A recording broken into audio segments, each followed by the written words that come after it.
মাছটা জঘন্য খারাপ, হাত দিয়ে ধরা যায় না, হাতে কাটা বিন্ধা পড়ে, যেই ধরুক মানে সর্বশরীর কাটা।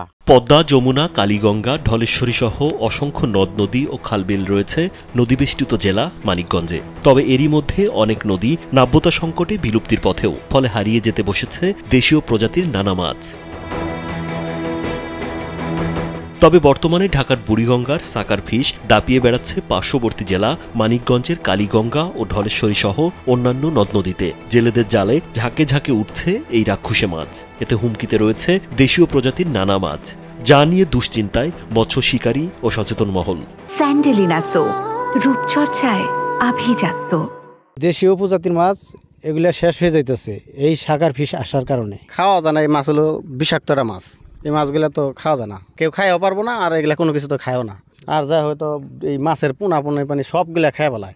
জেলেরা বলছে গত 2 বছর নদীতে জাল ফেললেই দেখা মিলছে সাকার ফিশের, ফলে এ মাছ দেশীয় মাছের খাবার খেয়ে ফেলছে। এছাড়াও এদের বংশ দ্রুত বৃদ্ধির কারণে দেশীয় মাছের থাকার জায়গাগুলো দখল করে নিচ্ছে এই রাক্ষুসে মাছ।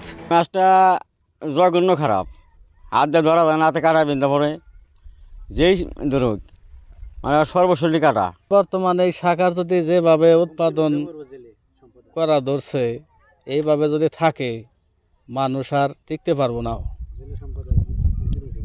হুমকির মুখে পড়বো। কারণ হলো অন্য অন্য মাছ তো টিকে হারবো না এই মাছের কারণে। এ বিষয়ে জেলা মৎস্য কর্মকর্তা মোহাম্মদ সাইদুর রহমান জানান, যেহেতু ঢাকার পার্শ্ববর্তী তাই এই মাছটি সহজেই বিস্তার লাভ করছে। তবে এই মাছ নিয়ে উচ্চ পর্যায়ে গবেষণা চলছে। হয়তো ভবিষ্যতে এটি বায়ো প্রোডাক্ট হিসেবে ব্যবহার হতে পারে, তাই মাছটি মানুষকে খেতে নিষেধ করা হচ্ছে।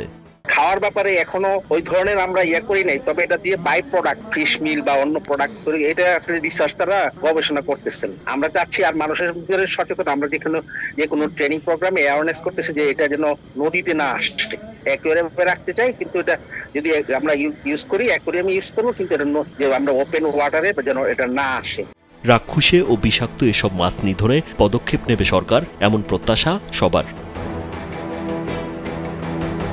রাজীব বিশ্বাস, কালবেলা।